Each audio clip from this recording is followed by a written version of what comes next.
All right, the next head coach, Chris. Things are heating up, and here's the thing. Okay, I just want to say this real quick about Chris. Chris was on the Big Ten Huddle, and he's always a good guest on there. That's a good channel. Go watch it. Those guys are good. People, and I've heard this. It's not specifically about Chris, but I've heard this so many. I've heard it on channel. I won't mention names, but I've heard it on channels that have pretty big followings. And I'll say this too: you can tell when when someone is not a long time fan of Penn State. You can tell. I am, Chris is, Brett is, my dad is, Matt from Penn State jerseys. We're all diehard fans. And you can tell when someone is not. Again, I'm not going to mention names, but there have been shots taken at people like Chris who have connections and they report stuff and they're trolls. They're like, you don't know, dude. The fact that anyone's saying that to you, Chris, like I said, I watched the episode and they're like, you don't know what you talk about. Your sources are crap. It's like, Chris has connections. Unlike you people, he has connections and he reports what he's told. He tells me, other people tell me stuff like that's all he can do. He's just reporting what he's told and he does have connections. So let's listen to what Chris has to say here. Well, I mean, that's the thing. There's always the Big Ten Huddle. Those guys are great. Most of the comments are pretty good. But, like you said, some of them are trolls. And this is just, again, I have never misreported anything. I have always said, and I make it a point, I told the Big Ten Huddle, I told Mark, I am not an insider. I've never claimed to be an insider. I have a connection with one insider, and I have a connection or two with some friends that have direct friends that are BOT members. Okay. That the BOT Board of Trustees is big at Penn State. They I don't work with crap, but they're in connection with crap. You know what I mean? Communication. They work in concert with each other. All right. When I was with Rivals, was a recruiting site. I wasn't paid by him, but the person who ran the Rivals recruiting site for Penn State asked me to do player evaluations for him because that's my thing. That's what I like. I became good friends with him. When you pay for work for a recruiting site or friends, that's premium information. Those guys' jobs are to give you premium information because they're the ones that have direct connections to Penn State. Like, hello. And that's all it was, knowing a few friends that are connected with BOT members and, having a pretty good source that I'm still close with that ran Penn State rival site. Why that's hard to believe, I don't understand. And I've never claimed to the end of the show, you'll tell me, guess who the next week. It's just a guess. I never claimed I know exactly what's going to be. All I could do is tell people what is going on with the search, where they're at. And this has been a fluid situation, and it's been said by everybody, it's going to be a fluid situation. There's names that will, drop off week to week. There might be a name that gets added week to week. That is how a coaching search works, especially one this long. So to get into it, I know there's been a lot of Kalen DeBoer smoke recently. I don't want to be a party pooper here, but I really don't see Kalen DeBoer getting the job. I do. How this all started, from my understanding, what I've gathered, I was told, Pat Kraft is swinging big. He's reached out to about every big name coach he could, including Marcus Freeman, which obviously isn't happening. Mike Elko, we discussed. Kalen DeBoer, the communication was never great. Supposedly his agent would just, I guess probably respond with basic communication, but there wasn't much interest on his part. Recently, the interest has picked up a little. Okay, it's a very long shot. I don't think they're going to get Kalen DeBoer, but recently there's been some smoke with some BOT members talking that, there's some buzz with Kalen DeBoer's name. I think that kind of died down a little bit. I don't know what caused that stir, but I really don't see them getting Kalen DeBoer. And everybody asks, why would someone like a Mike Elko or Kalen DeBoer leave their current situation? They're at a better program, so much more money, blah, blah, blah. So there's stuff that goes on behind the scenes. There's things that people might not know about. Kalen DeBoer, it's been reported by, a person I trust pretty good source, not my direct source, but someone I know of that worked in the NFL. that has connections all over, that Kalen DeBoer isn't exactly happy coaching at Bama, even though he's doing a decent job there. The stress, the pressure at Bama is just making it not fun for him to coach there. Supposedly, rumors about his wife not liking it too much there. I don't know how true that is about his wife and all that, but I know there's enough people that reported it that if things go south with DeBoer, that Penn State could be a spot that he might choose to go to. Now, the Auburn game will tell you everything. If he beats Auburn, I don't think there's any chance Penn State gets him. That's just my opinion because they're going to be in the playoffs then. I don't think they're going to wait. They can't risk waiting that long for a playoff coach. If he loses to Auburn, it'll get interesting. I still don't think he ultimately leaves Alabama, but if he loses to Auburn and he's out of the playoffs, that will really heat things up at Bama. There'll be more pressure on him, and he might just say, I don't want to deal with this crap, and that's just what's been reported. Again, and this is what the trolls do. They'll say I'm saying Kalen DeBoer. I'm saying he's very unlikely. Again, all I can do is report what's going on, where we're at currently with the search, and that's where we're at, okay, with Kalen DeBoer. Past that, it's just exhausting. I'm sure a lot of people heard Bob Chesney. Bob Chesney has not been on the radar this whole search until recently. Bob Chesney is now on the radar. Where he falls in the pecking order, I'm not too sure. Well, I know he's not their top two, like one or two candidates.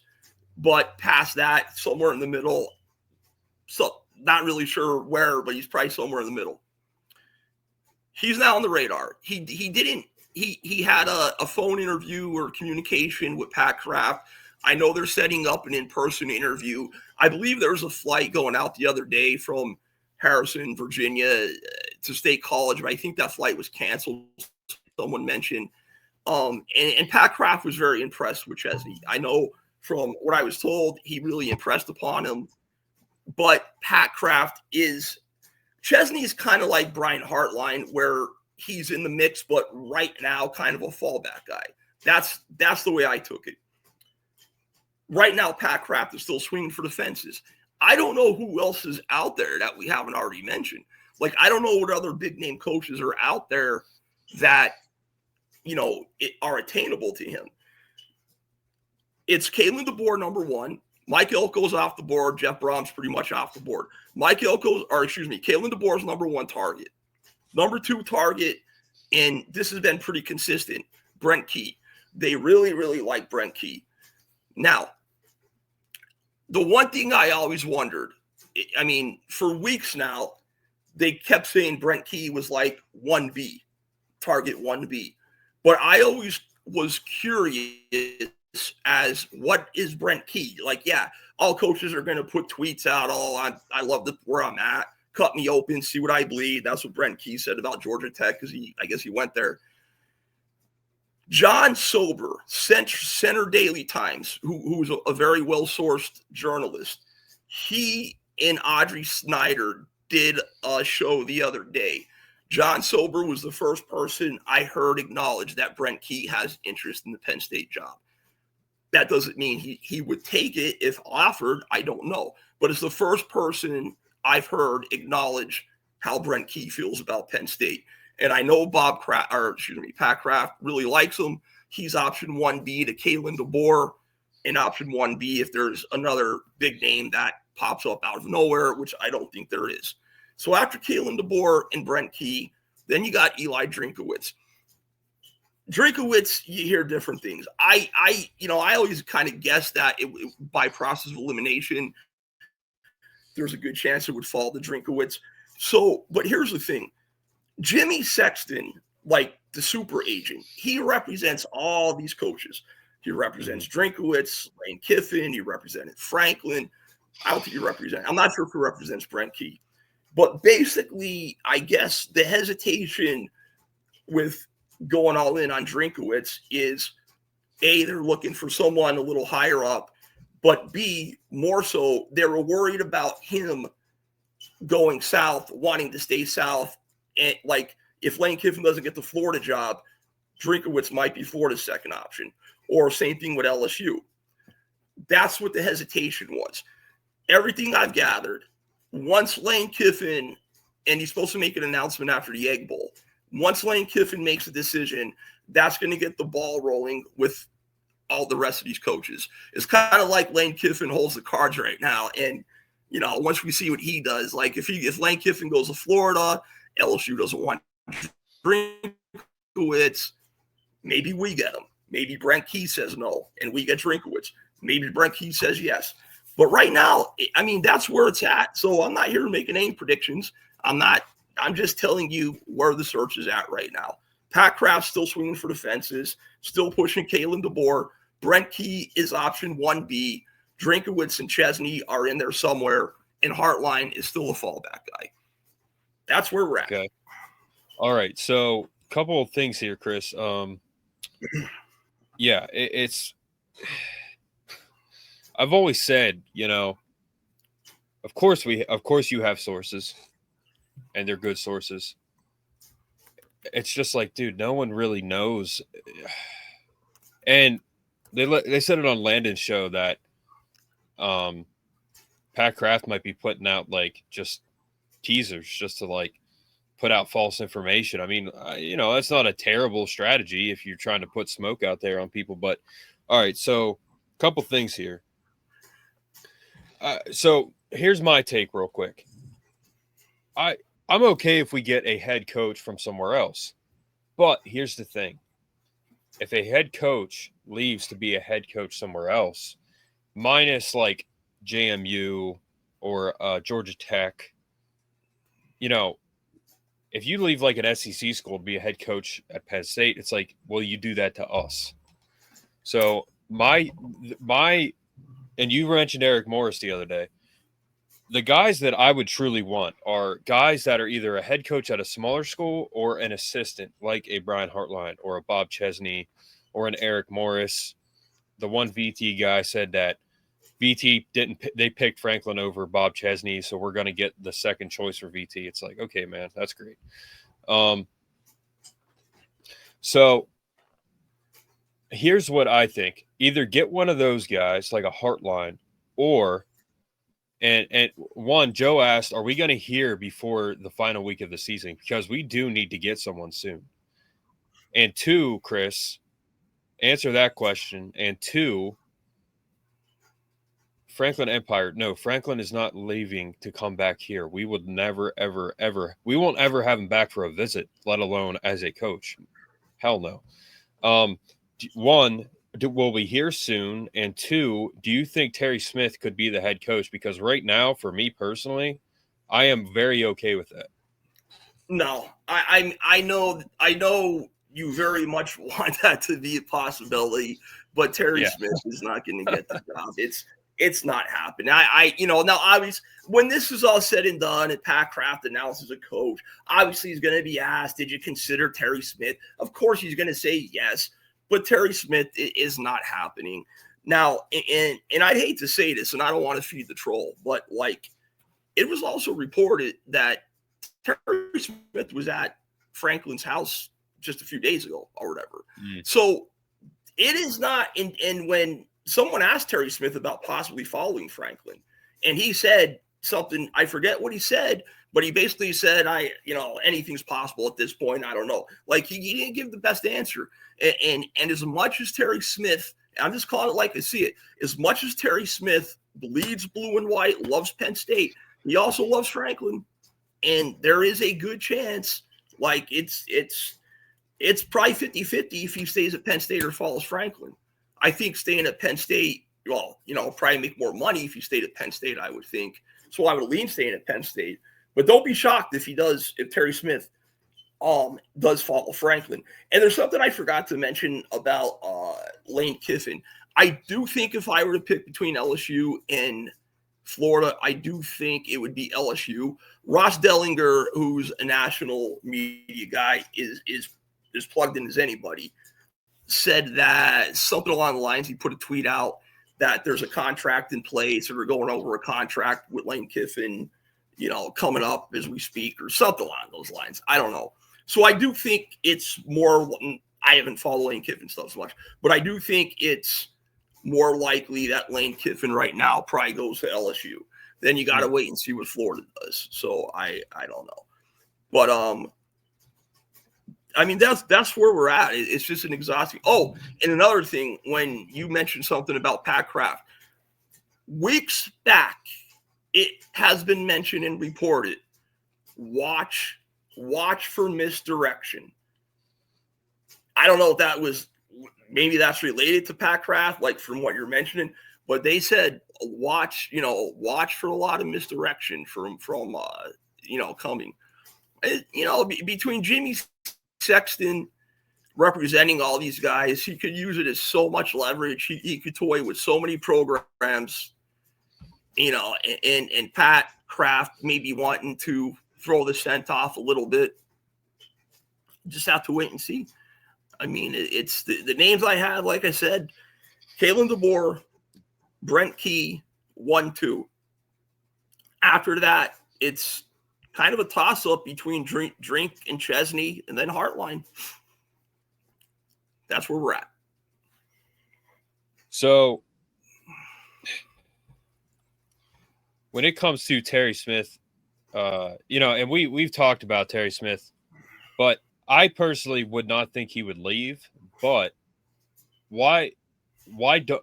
So you don't think so? Have you been told he's not going to be the head coach? You've been told that because he has no experience as a head coach. That's one thing. Well, that's the thing. They see. Here's the thing with this. I don't mean to cut you out, but here's the thing. Pat Kraft made it very, and this is why Hartline is not a top candidate. He's a backup. Pat Kraft has made it clear from day one. He wants an established sitting head coach, and he wants the next head coach to come in with a good NIL plan, an established NIL model, an established GM. Terry Smith doesn't have that. Like he was just thrown into the fire. Now, sure, you could go out and get one, but the whole thought process is like they invested so much money into this stadium expansion, invested so much money into this program. They don't want to rebuild. They don't want a long rebuild. They want a coach to come in, hit the ground running, hit the portal hard, have a strong GM, a strong NIL model, and head coaching experience. And unfortunately, as much as I love Terry Smith, it's just not going to be him. I wasn't outright told, no, he's not going to get the job. But I mean, it's pretty much that's what it is. He's not going to be the next head coach. The only way Terry Smith would be the next head coach is if like every single candidate just about turned him down, which I don't think, isn't going to happen. So you think he leaves? Do you think he leaves? I don't think he does, because I think his love for PSU, and it's, let's be honest, money is everything. I think he would probably make more money at Penn State, so I would ultimately guess on him staying at Penn State. But at the same time, I would not be surprised if he followed Franklin. I would, he loves Franklin. He really respects the guy. He's worked with him for over a decade now, and I mean, that is a possibility. If I were to bet, I would say no, he stays at Penn State ultimately, but it's not out of the picture that he follows Franklin. No, it's absolutely a possibility. If you watch his pressers, and he is a complete 180 from Franklin. He's some of the stuff he said. It's like, I did not like how it was going down here. Like he didn't like it, and he's made some subtle like jabs at Franklin. Not saying anything bad about Franklin, but just some of the stuff he said. He's like, this was not going well at all. So I think ultimately he stays here in some capacity. I've heard stuff about him being a GM, for Penn State, but I've heard that too. But Chris, why is he offering Whippio guys money if he's not staying here? You know what I mean? I think he knows something. Well, I mean, he's doing his job to try to keep the recruiting going. And I think that the guys he's offering money are probably the 27 guys, since the 2012, the 26 guys all decommitted. But I just think he's doing his job I just think he's doing what's in Penn State's best interest to try to, keep guys here and keep them on board. I don't think he'll be the GM because, again, we're talking experience. You need a guy with experience, a background in that. I mean, could Terry Smith learn to be the GM? Sure. But, you really need a guy that knows how to manage a roster financially, not just recognize talent, but manage them financially. And, Kraft's made that clear. He wants an NIL model. NIL is everything today. It's just, like it or not, it's just you need a strong NIL game. And that's what Eli Drinkowitz had. I'm kind of like, he's kind of a nerdy guy. He's not a fiery alpha type of guy. But his NIL model was great. he had such a strong NIL cast at Missouri and just in-depth NIL guys.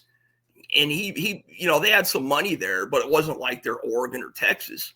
And he moneyballed the shit out of some great, getting some big time recruits. And he was great in the portal.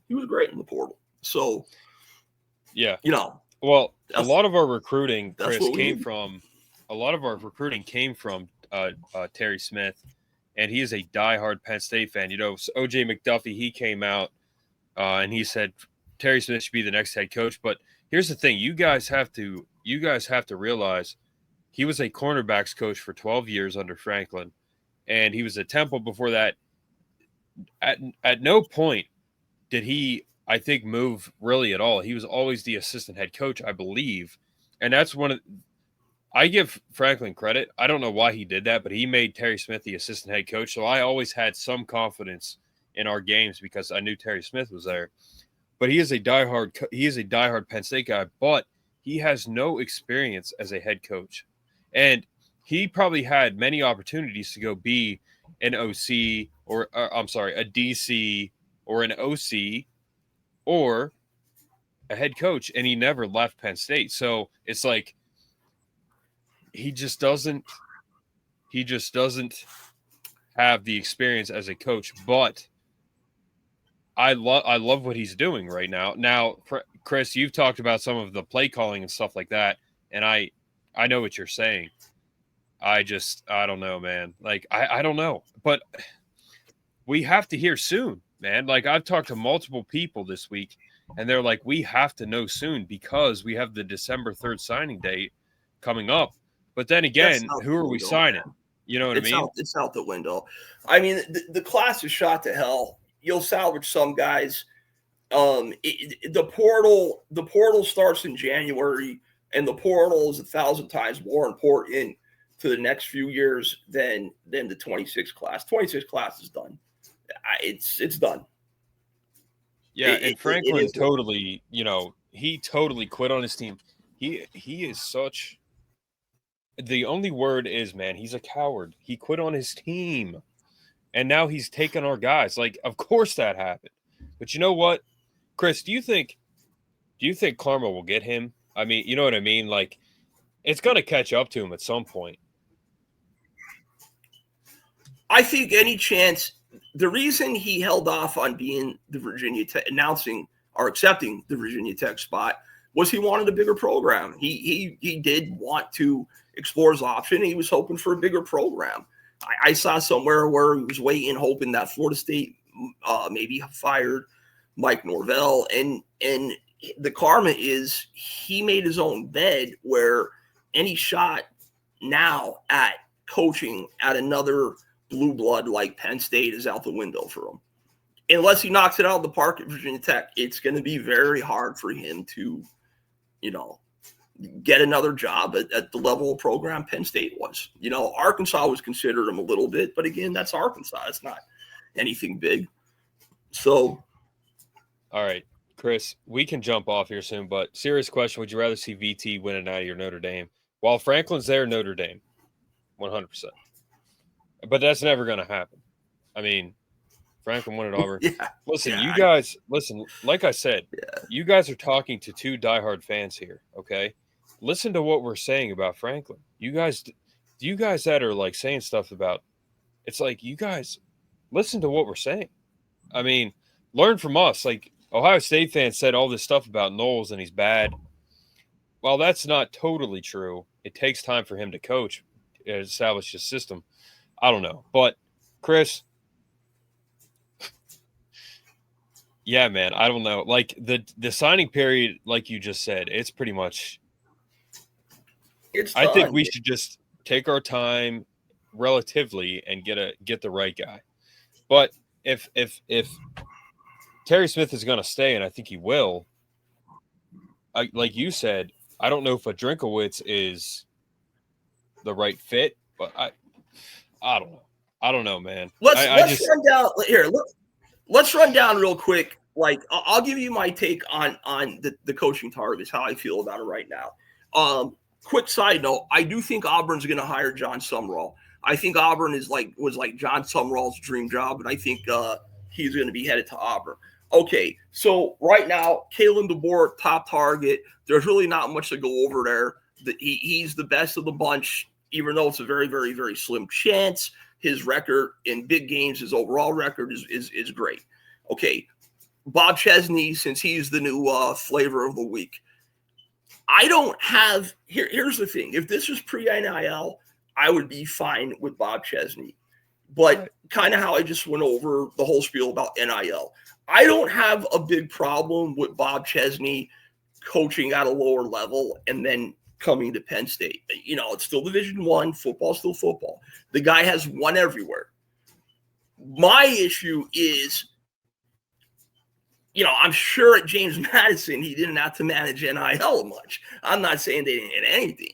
But, you know, it wasn't like he had you know, I'm sure he didn't have this great GM. I'm sure he wasn't in bidding hordes with a lot of, you know, like for recruits like he would be at Penn State. So I do think his coaching chops, X's and O's, are great.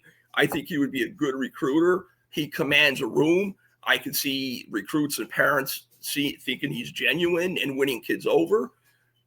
But, you know, our kid's going to want, you know, like, being that he was a lower level guy and everything's about development right now. Is he going to have assistant coaches that have a track record of developing guys to put in the NFL that he could point to, you know, and the NIL thing? So X's and O's, winner, good guy, PA guy. Thing with Chesney would be, you know, he would stay for a long time. You know, you wouldn't have to worry about him bouncing in 3-4 years. So that's where I'm at with Chesney. Brent Key, Southern guy. No connections to the Northeast. What I was told, why Pat Kraft and they like Brent Key so much. Brent Key's an old-fashioned, tough SOB type of coach. He will hold his players accountable. The guy don't mess around. Former offensive lineman, was offensive line coach under Nick Saban in Alabama. He to me, he kind of reminds me of a Jim Harbaugh a little bit. His strong offensive line plays, that's his game. Strong offensive line play, strong power run game, and he's developed Haynes King into a very good – Haynes King was averaging over 260 yards passing. Yeah. And I never thought Haynes King, watching him prior places at like A&M, was all that great of a passer. So I understand why, like, they like the toughness of Chesney, the blue-collar mentality. And he was good with the portal too. He was good with the portal. He was good at NIL, but not from the Northeast. Does he want to stay South? Would he run back to the South? Doesn't have connections recruiting up here in the Northeast. So that's the good and bad with Chesney. Cover Drink. Drink's a Southern guy. He's a nerdy dude, you know, but great. I mean, NIL aspect, Drink is number one for me. Blue chip ratio is big. Blue chip ratio, for the people that don't know, that's where, but it was Bud Elliott, I think. All the 4 and 5 stars combined that on a roster, he takes into account. Missouri didn't have a good blue chip ratio. And even though Drink didn't win a ton of big games at Missouri, he won some. You know, what he did with what he had was pretty damn good. Like Missouri, when he first started there, and even to this point, was kind of like the Maryland of the Big Ten. And what Drink did there, he's a good quarterback developer, great with NIL, good X's and O's, good on offense. But again, no Northeast connections. If you hire him and he does well at Penn State and then there's another big job opening down south somewhere. Does he leave and go back down south? That's, I think, what people are kind of worried about with Chesney. Who else is this? So with Drink. So they're the four. Everybody knows about Hartline. I don't think he's going to happen. But that's my take on the good and bad in the four. If Bob Chesney could get a good NIL team together, if he could get a good GM and bring a strong NIL game, I think he could be all right. I mean, Kirk Cignetti, but for every Kirk Cignetti, there's a Billy Napier. Billy Napier was, smaller school and killed it. Had won some championships or whatever where he coached and wasn't good at Florida. So for every Kirk Cignetti, there's like 5 Napiers. Yeah. Well, Chris, here's the thing. Thank you for that information. If I were to take a head coach right now, at most, I would like to have Drink because he's at Missouri. And for some reason, Bo's playing tomorrow. So, but here's the thing. I want, like you said, if I were to go a head coach, I would like to have a Drinkowitz. But I've always said Bob Chesney. I've always said Eric Morris. I've always said Brian Hartline. But like you said, Bob Chesney's a PA guy. He's going to be here a long time. Hartline, I don't know, man. I don't know if he would come here and then he would leave. I don't know. But, yeah. Hartline would want the Ohio State job. First of all, Hartline's probably not getting the job. But he would, like a lot of guys that I mentioned, just all those other guys I mentioned would have to say no. Hartline wants the Ohio State job. But if Marcus Freeman's still around when Ryan Day retires, which he would be, obviously, Ohio State's first call would probably be to Marcus Freeman. And Bob Hartline would probably be, I think, the second option. But that's projecting and jumping ahead because we don't know how Hartline would do as a head coach if he were to come here. So yeah, the thing is, I will say this. Bro, why would he be crazy to leave Ohio State for Penn State? Here's the thing about Hartline. If he doesn't come to Penn State, it's because we don't want him. That's why he's not coming. Okay? Ohio State fans, you guys can say whatever you want. If he doesn't come to Penn State, it's because we don't want him. All right? Is this an Ohio State fan or? Yeah, Ive Manziel is. He's cool, but Ohio State is not as great as you guys think they are, okay? So you guys, you come on here and, you say that Hartline isn't leaving for Penn State. Bro, if he doesn't come to Penn State, it's because we don't want him, okay? That's it. You guys need to chill. But Hartline already told, listen, he already told Pat Kraft he would take the job if offered. Even Ohio State guys I know have already mentioned that they even would support it and they have a plan in place in case Hartline left. I love the comment where he makes, this is great. What did he say? Why would Hartline leave for, I don't know. Why would any offensive coordinator, defensive coordinator, young offense, defense coordinator, why in the world would they want to leave to be a head coach? I don't know. That never happens. I mean, you never see an offensive coordinator or defensive coordinator strive to move up in their position. They don't do that. They never want to be a head coach, right? I mean, come on, man.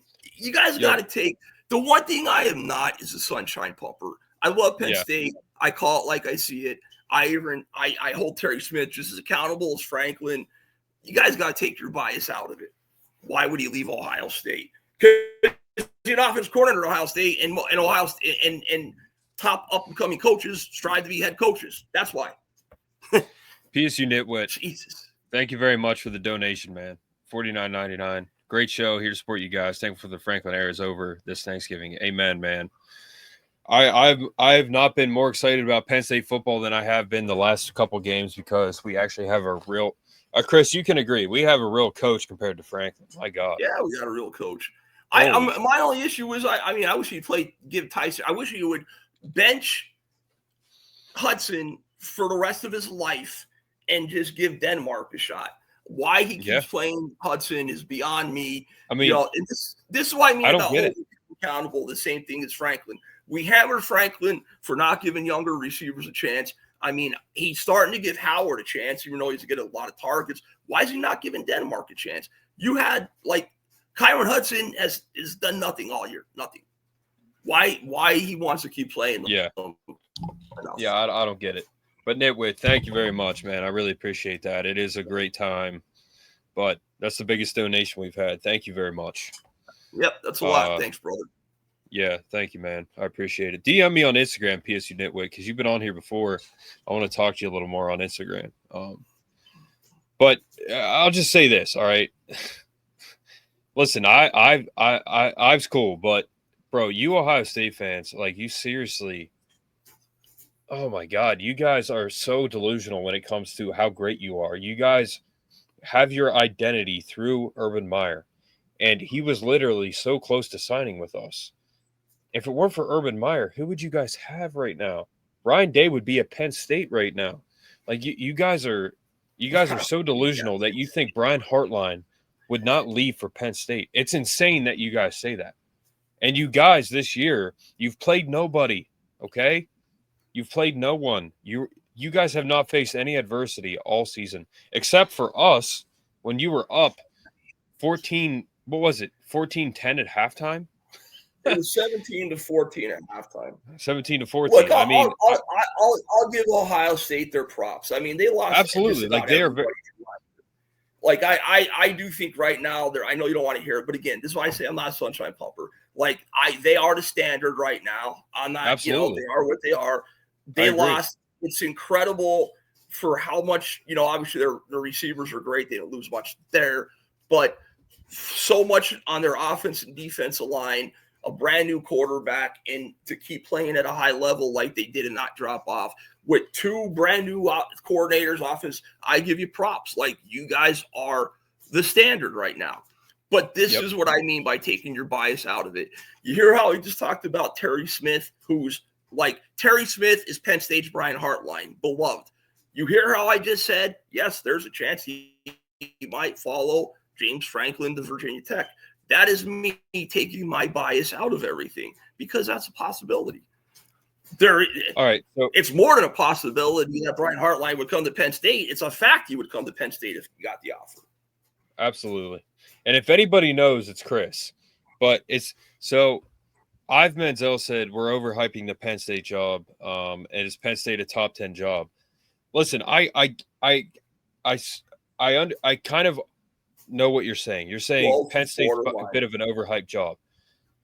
Listen, we had the scandal. Franklin came in and he embraced this job when no one else. It was not a popular job.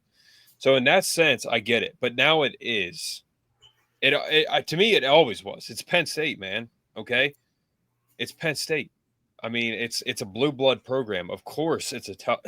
What do you talk? Of course, it's a top 10 job. My God, it's. The thing he's saying is, like, I get what he's saying, that you could possibly look at 10 other programs that are right there. They're probably a little above Penn State. It's probably borderline top 10. Okay, and then the location thing, people make a big issue, middle of nowhere, hard to recruit. But here's the thing. Pat Kraft, they have money now. And Pat Kraft was willing to make Mike Elko the highest paid coach in the country. He was willing to offer Mike Elko north of $15 million. He might, I'm sure he's offering Kalen DeBoer something similar. If you're willing to make a head coach the highest paid head coach in the country, and I'm not saying who he hires, like obviously if it's a Bob Chesney, he's not going to be the highest paid coach ever.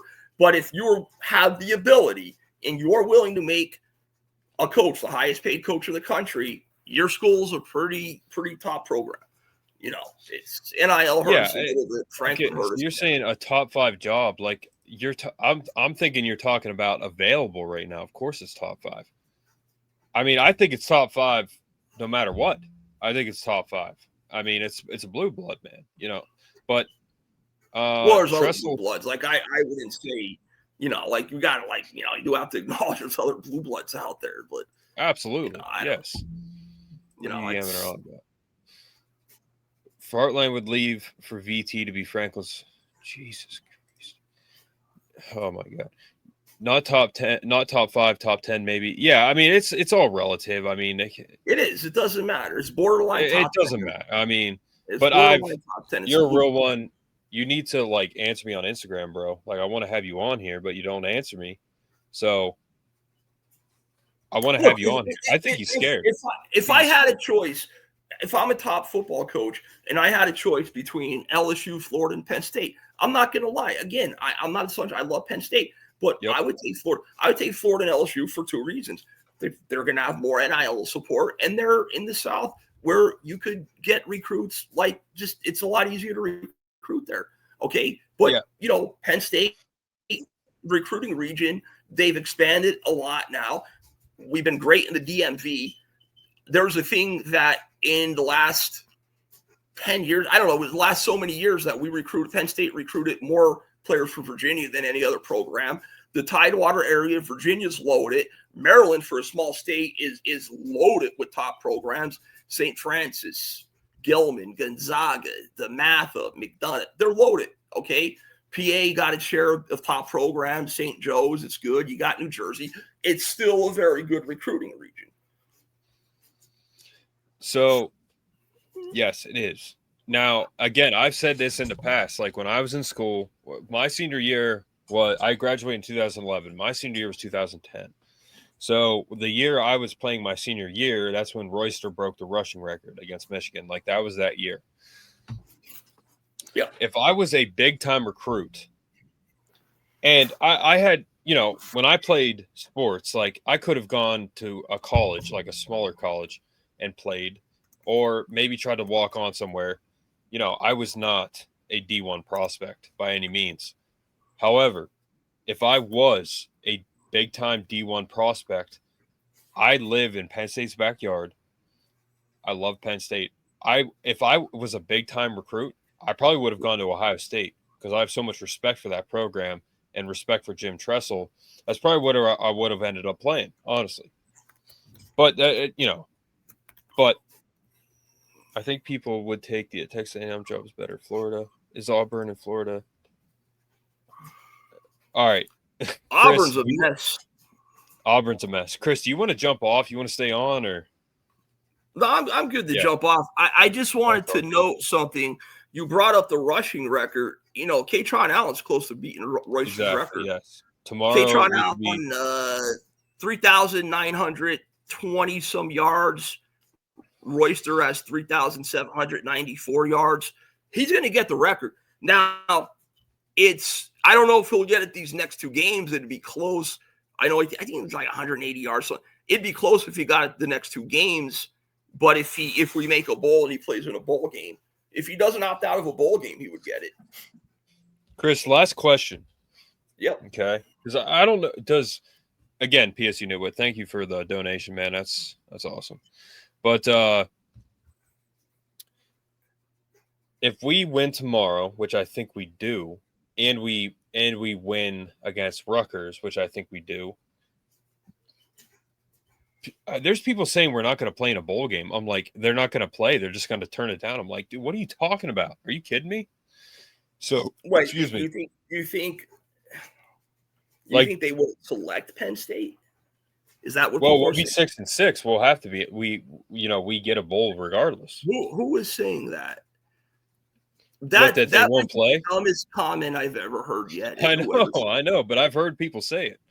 They're like, they're not going to play. They're going to opt out. I'm like, what are you talking about? Well, that's not clarifying. Like, are they asking if Penn State would be invited to a bowl game, or do they mean turn down, like players opting out? Players opting out is a different story. Like the school would turn it down. Well, that makes no sense. Listen. Bowl games are about money, okay? Penn State travels better than any other school out there. They are not going to turn Penn State down. Do you recall a few years back, I think Penn State was chosen to go to the Rose Bowl over someone that was a little higher up than us, or like their record was. I forget. I don't know, it was against Utah. When was this? Wasn't it when Penn State played Utah? Maybe Ohio State was above us, but they passed on Ohio State or something like that.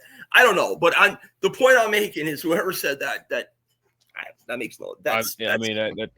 I don't know. That like makes I no think sense. If you're eligible for a bowl and your bowl wants to make money, you want to invite schools that are going to bring the most people there, spend the most money.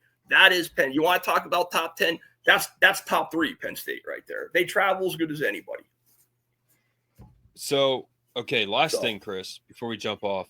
If we win out here in the regular season, which I do think we do, are we going to see guys playing the bowl game? Like, will Terry Smith have guys playing in this bowl game, like guys that could sit out? What do you think? That's tough to say. I mean, I don't – like I said, with Katron Allen wanting to go for a rushing record, he might, if he doesn't have it, he would probably go for it. I think guys that are going into the NFL, which I don't know if there's many on this team right now off the top of my head, but I think you might see a couple opt-outs. But overall, probably not. I mean, who would opt out? The only people that would opt out would be people looking to go to a bowl game. People that would be looking to go to the NFL. So who on Penn State right now could go? A.J. Harris has been a disappointment this year. He was supposed to be a top corner. Maybe he's out.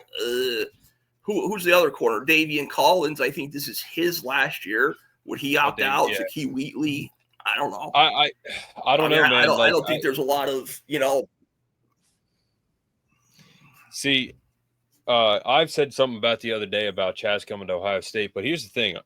Terry Smith is the glue to this team. To finish up here, Terry Smith is the glue to this team. He will have guys that will play in the bowl. They will, I think, stay at Penn State, and they'll come back. I mean, A.J. Harris can come back. Tony Rojas can come back. Apparently, Drew Aller can come back, too. That's what Landon's saying, but he's not coming back here. We won't. Drew Aller would be Drew Aller would be absolutely insane to follow Franklin, Virginia Tech after how Franklin handled him. That's not a shot at Virginia Tech. I'm just being honest. No. You would be insane to follow Franklin to Virginia Tech. That would be the worst decision on his part. But the parents love him. Like Aller's father texted Franklin after they were fired saying we should be in Iowa together. This is crazy. And as for the Chaz Coleman thing, I'm more worried about him going to Virginia Tech than I am Ohio State. When Franklin was hired at Virginia Tech, there was an Instagram graphic put up about Franklin being hired. And underneath, and I texted it to Mark, underneath you could see who liked it. And Chaz Coleman liked it, putting up the fire symbols. I mean, most of his players love them. It is what it is. Listen, what I am most concerned about, because you've seen Franklin, what he did with our 26 class. When we hire a new coach, my biggest concern is our young players like Chaz Coleman, our up-and-coming guys, 5 days later not bolting and going to Virginia Tech. Because that,